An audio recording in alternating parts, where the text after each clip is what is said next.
새벽 3시 텔아비브 하늘에 울린 경보가 모든 걸 뒤집었습니다.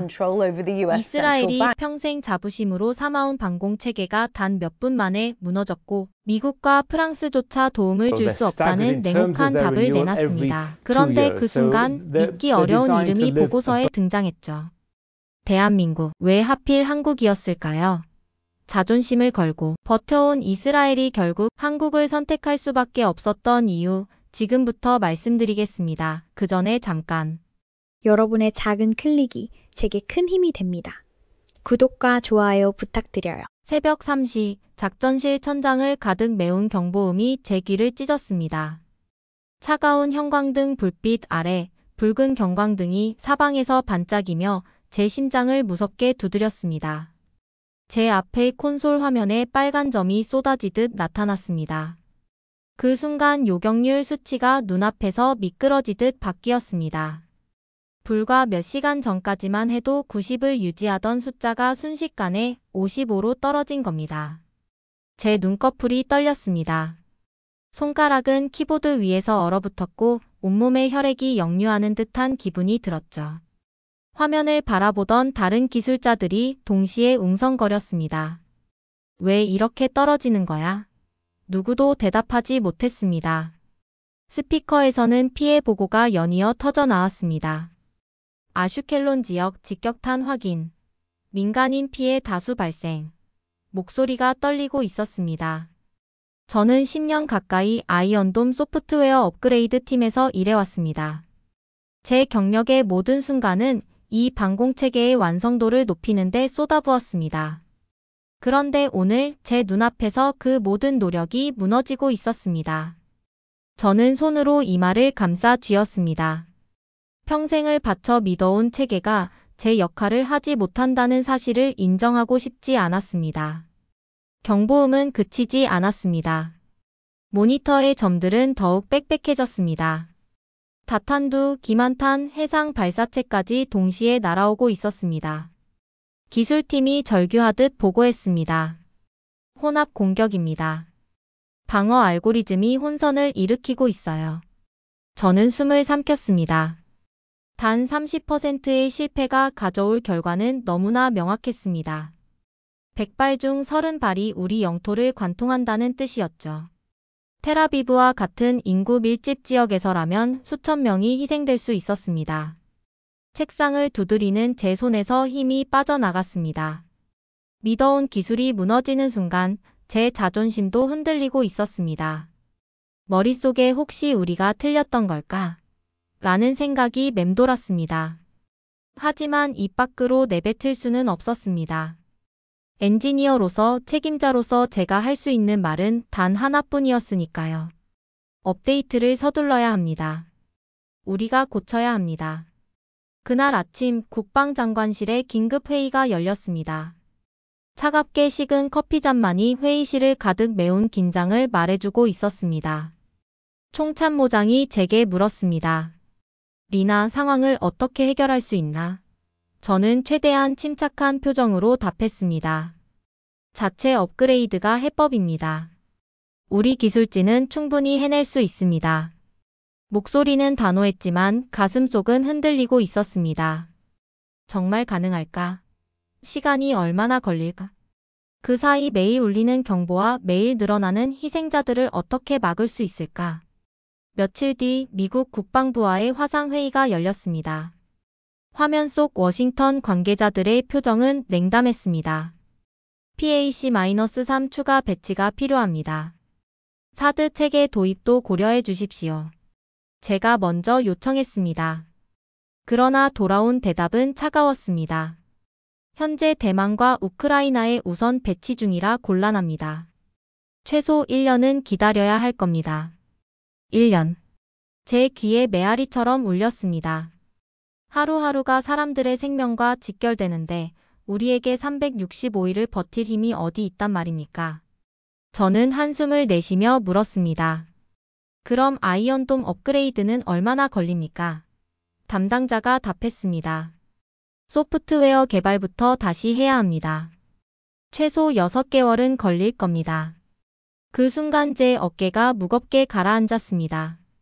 미국도 우리가 믿어온 동맹도 결국 당장 해결책을 줄 수 없다는 뜻이었으니까요. 그날 저녁 열린 내각회의는 더욱 살벌했습니다. 국방장관이 미국과의 회의 결과를 보고하자 회의실 안 공기가 얼어붙었습니다. 총리가 말했습니다. 결국 우리 힘으로 해결해야 한다는 뜻이군요. 저는 고개를 끄덕이며 덧붙였습니다. 자체 개발이 유일한 길입니다. 이스라엘은 늘 그렇게 해왔습니다. 제 말에 몇몇 인사가 동의하는 듯 고개를 끄덕였지만 기술 개발 부장이 입을 열었습니다. 최소 2년은 걸립니다. 새로운 레이더 체계부터 개발해야 합니다. 기존 아이언돔을 뛰어넘으려면 완전히 새로운 접근이 필요합니다. 2년.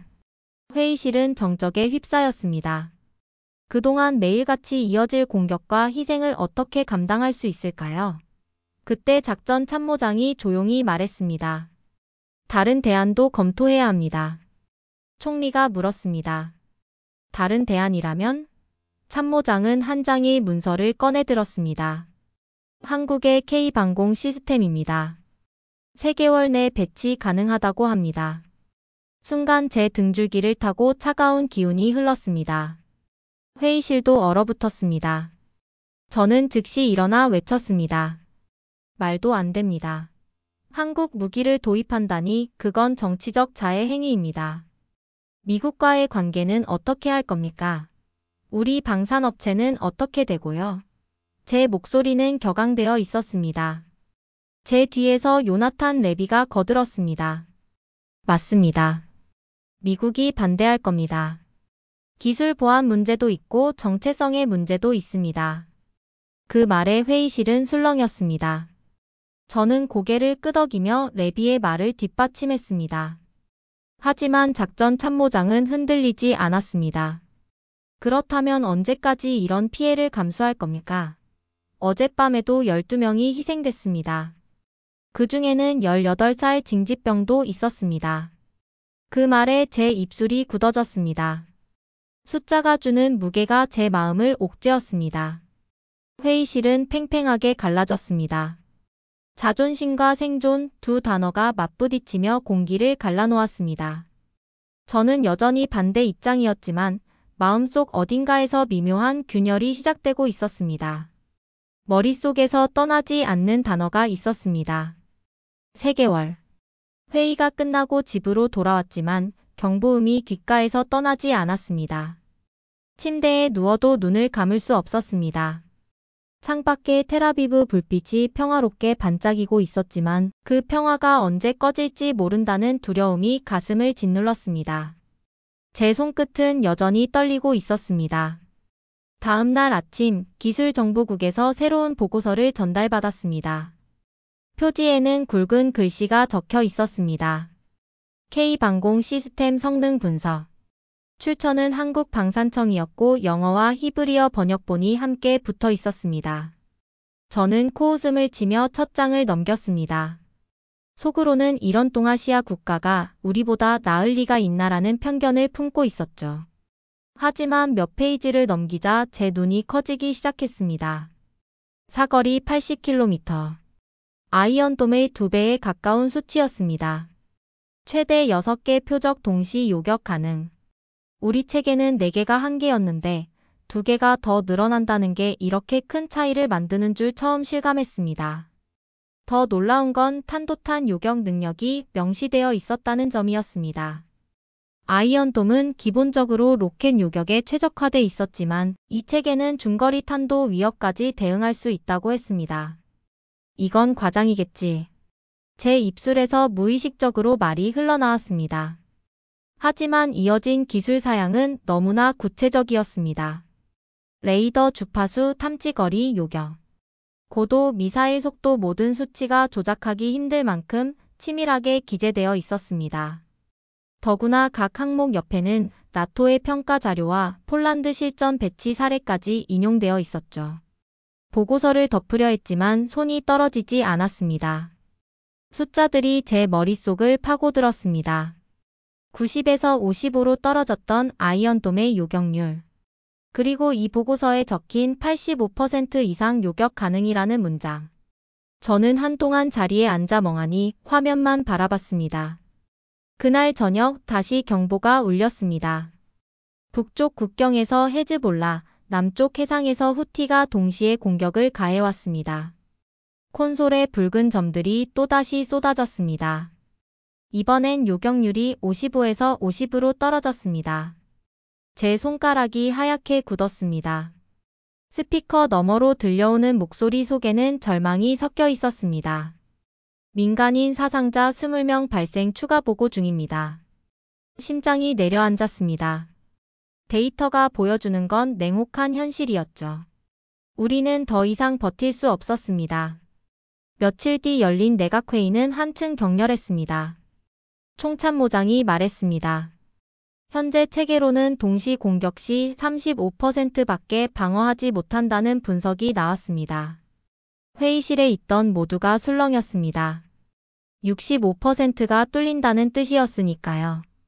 총리가 물었습니다. 그럼 한국 체계는 어떻습니까? 분석관이 보고했습니다.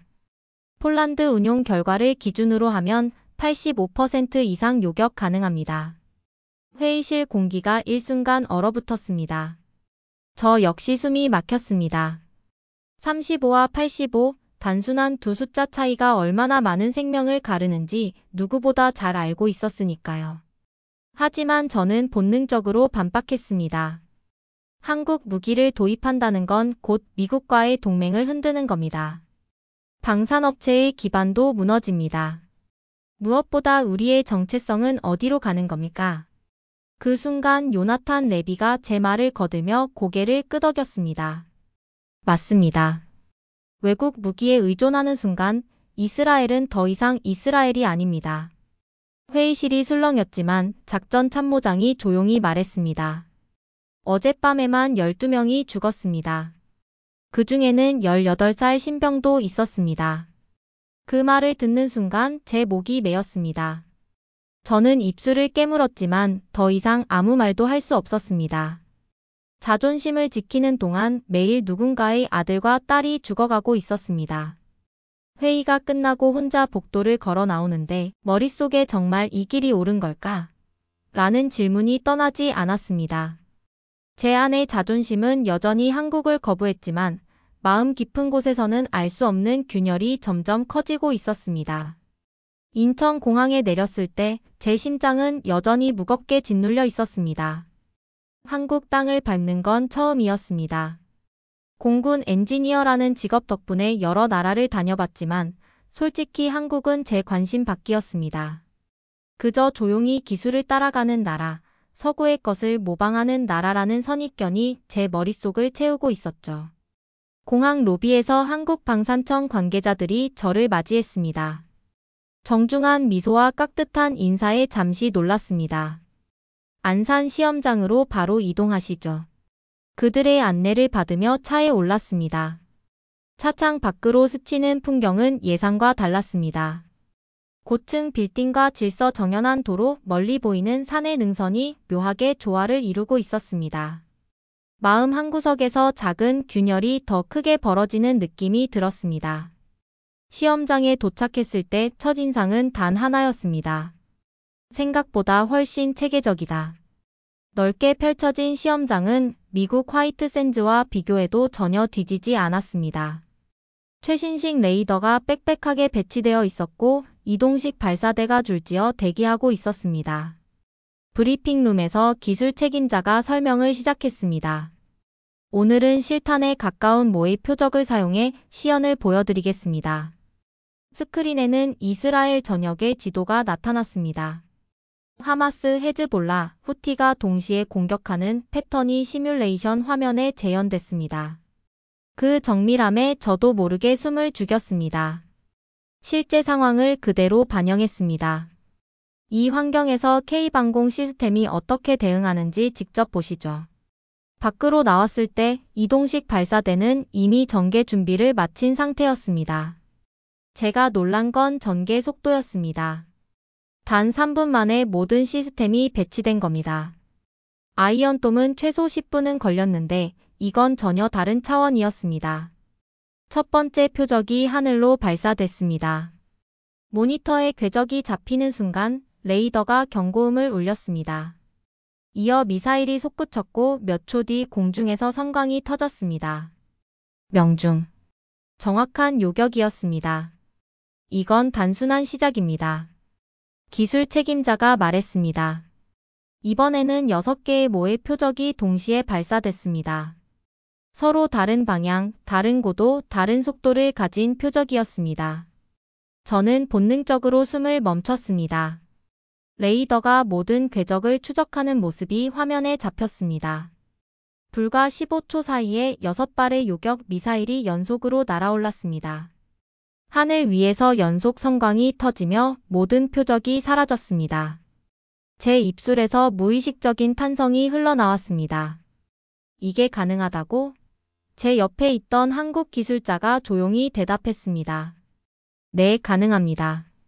저희는 미사일을 막는 게 아니라 전장을 설계합니다. 그 말이 제 가슴을 강하게 때렸습니다. 우리는 늘 개별 무기의 성능만을 강조했습니다. 하지만 이들은 전체 전장을 하나의 체계로 보고 있었습니다. 악천후 조건을 가동합니다. 인공강우 시설이 작동하며 시험장에 굵은 빗방울이 쏟아졌습니다. 바람은 점점 거세졌고 모래 폭풍 시뮬레이터까지 켜졌습니다. 아이언돔이라면 성능이 확 떨어질 조건이었죠. 하지만 K방공 시스템은 요격률이 떨어지지 않았습니다. 비와 바람을 뚫고 발사된 미사일은 정확히 표적을 맞췄습니다. 저는 손끝이 떨리며 노트를 덮었습니다. 지금까지 품어왔던 의심이 무너지고 있었습니다. 과연 이게 진짜일까? 라는 질문이 이게 답일지도 모른다는 확신으로 변해가고 있었습니다. 마지막으로 진행된 건 이동 중 요격 테스트였습니다. 시스템이 시속 80km로 이동하는 동안 3개의 표적이 발사됐습니다. 저는 숨을 삼켰습니다. 이동 중에는 정확한 추적이 불가능하다고 배웠기 때문입니다. 하지만 레이더는 흔들림 없이 표적을 포착했고 3발의 요격 미사일이 연달아 날아올라 전부 명중했습니다. 순간 제 온몸에 전율이 흘렀습니다. 이건 제가 알고 있던 방공 개념을 완전히 뛰어넘는 성능이었습니다. 옆에서 참관하던 미군 장교들이 놀란 듯 서로를 바라봤습니다. 프랑스 기술진의 얼굴은 굳어 있었습니다. 저는 하늘을 올려다보며 깊게 숨을 내쉬었습니다. 마음속에 단 하나의 문장이 떠올랐습니다. 그들은 무기를 판 게 아니라 우리의 생존을 설계했다. 이스라엘로 돌아온 다음 날, 제 책상 위에는 굵은 글씨가 새겨진 외교 문서가 놓여 있었습니다. 한국 무기 도입은 미국 이스라엘 기술 공조를 약화시키는 결정입니다. 미국 대사관에서 보낸 긴급 경고문이었습니다. 문서를 읽는 제 손이 떨렸습니다. 곧이어 전화벨이 울렸습니다. 수화기 너머로 들려온 목소리는 미국 대사였습니다. 리나, 지금 무슨 일이 벌어지고 있는 거요? 한국 무기를 검토한다는 게 사실입니까? 저는 잠시 눈을 감았다가 대답했습니다. 상황이 급박합니다. 모든 가능성을 열어두고 검토 중입니다. 대사는 목소리를 낮추며 으름장을 놓았습니다. 패트리어트 최신형을 6개월 안에 당겨줄 수 있습니다. 한국보다는 믿을 수 있지 않습니까? 6개월. 저는 머리를 숙였습니다. 이미 그 사이 얼마나 많은 생명이 사라질지 알고 있었습니다. 대사님, 우리에겐 6개월도 길어요. 제 목소리가 흔들렸습니다. 그러나 미국은 흔들리지 않았습니다.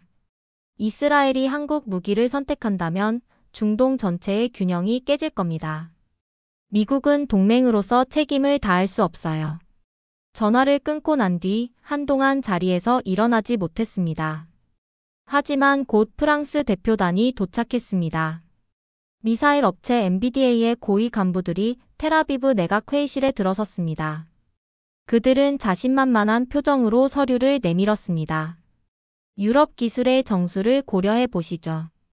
납기는 1년 하지만 성능은 보장됩니다. 저는 손을 들어 물었습니다. 실전 테스트에서 다중 표적 동시 요격이 가능합니까? 프랑스 대표는 잠시 망설이더니 대답했습니다. 아직 연구 중입니다. 하지만 전통과 경험이 있습니다. 그 순간 속으로 분노가 치밀었습니다. 전통이 생명을 지켜주지는 않습니다. 제 입에서 저도 모르게 흘러나온 말이었습니다. 프랑스 측은 불쾌한 기색을 감추지 못했습니다. 며칠 후 내각이 다시 모였습니다. 총리, 국방장관, 외교장관, 군 수뇌부가 모두 한자리에 앉았습니다. 공기는 무겁게 가라앉아 있었습니다. 총리가 회의를 열며 입을 열었습니다. 미국과 프랑스가 강하게 반대하고 있습니다. 동맹과의 관계 악화를 감수할 수 있겠습니까? 요나탄 레비가 자리에서 벌떡 일어나 외쳤습니다. 한국 무기 도입은 곧 자살 행위입니다.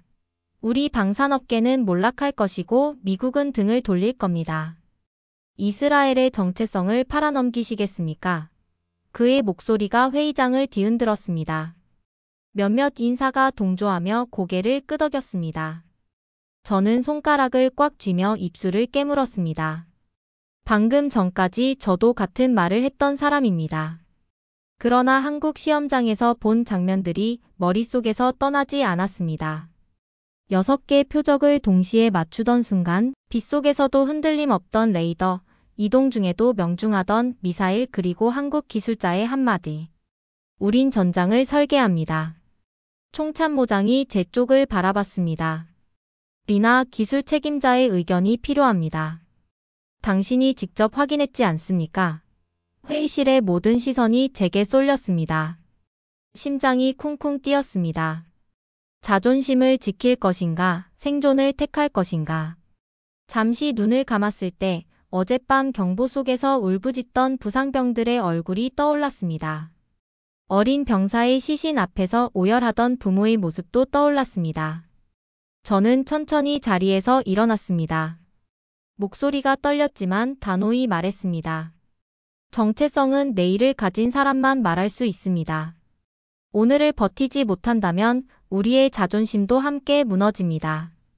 저는 기술 책임자로서 한국 시스템 도입을 지지합니다. 회의실이 일순간 정적에 휩싸였습니다. 레비는 얼굴이 붉어지며 손을 흔들었지만 아무도 움직이지 않았습니다. 국방장관이 낮게 중얼거렸습니다. 자존심으로 국민을 지킬 수는 없지요. 총리가 무겁게 고개를 끄덕였습니다. 좋습니다. 한국과의 협상 준비를 시작합시다. 그 순간 제 어깨에서 무거운 돌덩이가 떨어져 나가는 듯 했습니다. 하지만 동시에 두려움도 밀려왔습니다. 미국과 프랑스의 압박은 더욱 거세질 것이고 이 결정은 역사적 전환점이 될 것이 분명했으니까요.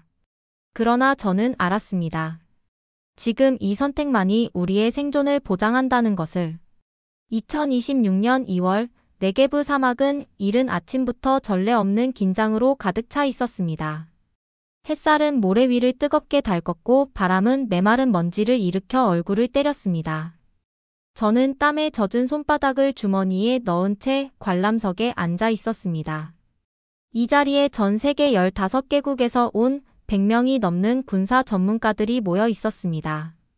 미군 장성, 프랑스 기술진, 독일 연구소 관계자, 심지어 중국과 러시아 무관까지 모두의 시선이 한 곳을 향하고 있었습니다.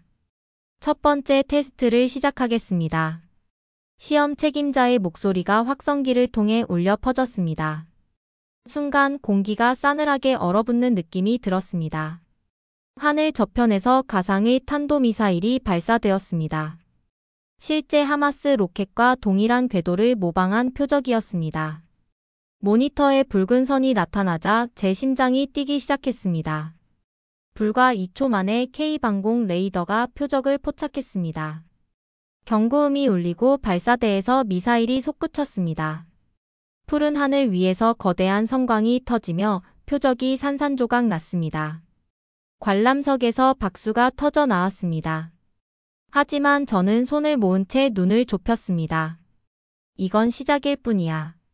제 안의 긴장은 조금도 풀리지 않았습니다. 곧바로 두 번째 테스트가 이어졌습니다. 기만탄과 실탄이 섞여 연속으로 날아왔습니다. 5초 간격으로 3개의 표적이 접근했습니다. 아이언돔이라면 혼선을 일으킬 수밖에 없는 상황이었죠. 하지만 K방공 시스템은 기만탄 2개를 무시하고 실제 위협인 두 번째 표적만 정확히 요격했습니다. 관람석이 술렁였고 미군 참관단이 서로를 바라보며 속삭였습니다. 이건 완전히 새로운 차원이다. 제 손등에 소름이 돋았습니다. 그동안 제가 믿어왔던 체계에서는 상상도 못한 일이었습니다. K방공 시스템이 실전 배치된 지 1년이 지났을 때 이스라엘 사회는 완전히 달라져 있었습니다. 통계가 증명해 주었습니다. 민간인 피해는 90% 줄었고 경제적 손실은 70% 가까이 감소했습니다. 무엇보다 국방비 대비 효과성이 3배나 향상되었습니다. 저는 그 숫자들을 보며 안도와 자부심을 동시에 느꼈습니다. 텔아비브 증시는 연일 상승세를 기록했습니다. 외국인 직접 투자가 눈에 띄게 늘었고 오랫동안 얼어붙었던 관광업도 다시 살아났습니다.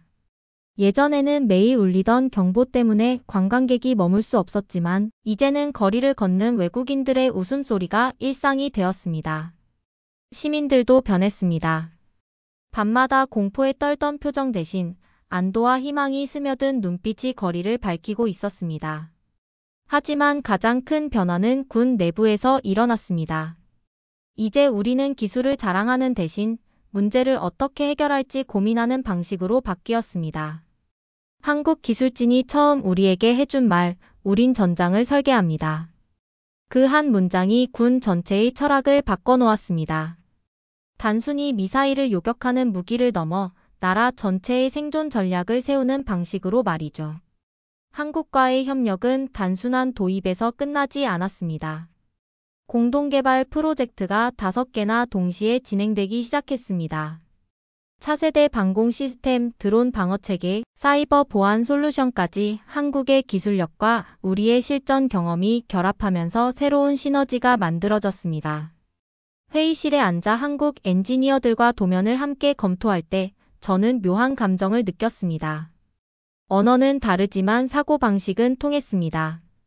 우리가 같은 목표를 향해 있다는 확신이 생겼습니다. 1년 뒤 한국 방산청장이 텔아비브를 방문했습니다.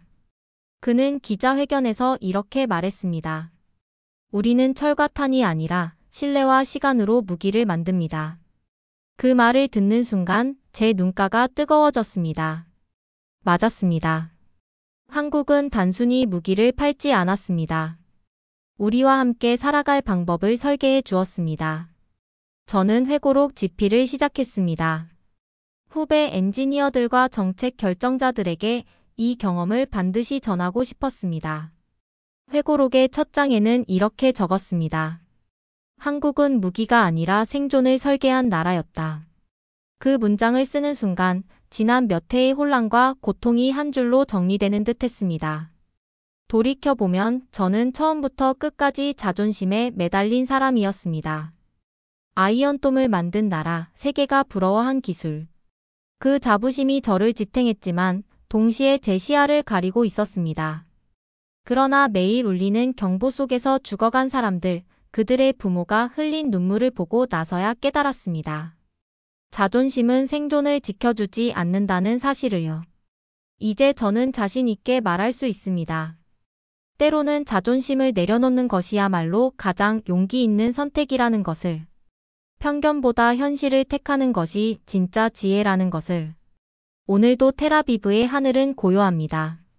창밖을 바라보면 멀리 배치된 K방공 시스템의 실루엣이 보입니다. 반짝이는 레이더 돔이 햇빛을 받아 빛날 때마다 제 마음도 든든해집니다. 여러분, 제가 살아온 이 이야기는 단순한 방공 기술의 변화가 아니었습니다. 그것은 한 나라가 다른 나라를 통해 배운 교훈의 기록이자 생존을 위해 함께 걸어간 사람들의 증언이었습니다. 이제 세계는 한국을 단순한 무기 수출국이 아니라 생존을 설계하는 나라로 부르고 있습니다. 저는 오늘도 밤이 찾아오면 조용히 생각합니다. 자존심보다 중요한 것은 생존이고 생존을 지켜준 나라의 이름은 대한민국이었다는 것을. 그 결정을 내린 순간 우리는 비로소 내일을 가질 수 있었습니다. 세 번째 테스트는 8개의 표적이 동시에 다른 방향에서 날아오는 상황이었습니다. 북쪽에서 4개, 남쪽에서 2개, 동쪽에서 2개. 실제로 하마스, 헤즈볼라, 후티가 동시에 공격하는 시나리오였습니다. 레이더가 모든 궤적을 동시에 추적했고 시스템은 위협 순위를 자동으로 계산했습니다. 15초 동안 8발의 요격 미사일이 연속으로 솟구쳤습니다. 하늘 위에서 연속 섬광이 터지며 표적들이 차례로 사라졌습니다. 관람석은 순간 정적에 휩싸였습니다. 믿기 어려운 광경이었으니까요. 독일 기술진이 중얼거렸습니다. 우린 최대 4개가 한계인데. 그 순간 프랑스 대표단 몇 명이 조용히 자리를 떴습니다. 얼굴에는 씁쓸한 패배감이 역력했습니다. 마지막 테스트는 이동 중 요격이었습니다. 시스템이 시속 80km로 이동하는 동안 3개의 표적이 발사됐습니다. 제 심장은 귀 옆에서 북소리처럼 요동쳤습니다. 미사일이 차례로 솟구쳐 하늘에서 섬광을 만들었습니다. 모두 명중이었습니다. 옆에 있던 러시아 무관이 충격에 차서 중얼거렸습니다. 우리 S-400조차 이동 중엔 불가능한데. 그 순간 저는 깊은 숨을 내쉬며 고개를 들었습니다. 제 눈앞에 펼쳐진 건 단순한 무기의 성능이 아니었습니다. 그것은 우리의 생존을 설계한 하나의 체계 그 자체였습니다. 그날 오후 정부는 공식적으로 한국 시스템 도입을 발표했습니다. 미국과 프랑스의 반발은 거셌지만 국민 여론은 달랐습니다. 드디어 안전하다. 이제는 밤마다 경보에 떨지 않아도 된다. 시민들의 목소리가 언론을 통해 쏟아져 나왔습니다. 3개월 뒤 K방공 시스템은 전방 지역에 완전히 배치되었습니다. 그 결과는 놀라웠습니다. 요격률은 95%까지 올랐습니다. 불과 몇 달 전만 해도 55%에 머물던 수치가 이제는 거의 완벽에 가까운 방어 능력을 자랑한 것입니다. 더 극적인 건 경보 횟수였습니다. 한 달에 평균 40번 울리던 경보가 이제는 5번으로 줄었습니다. 그마저도 대부분 예방 차원의 발령이었고 실제 피해는 거의 발생하지 않았습니다. 텔아비브의 밤은 달라졌습니다. 매일 울리던 사이렌이 사라지자 시민들은 비로소 깊은 잠에 빠질 수 있었습니다. 거리에는 다시 사람들이 모여들었고 카페와 식당은 활기를 되찾았습니다. 아이들이 학교 운동장에서 뛰노는 모습을 볼 때 제 눈가가 뜨겁게 젖었습니다. 저는 매일 저녁 창밖 불빛을 보며 스스로에게 속삭였습니다. 이제 이 도시는 숨을 돌릴 수 있다.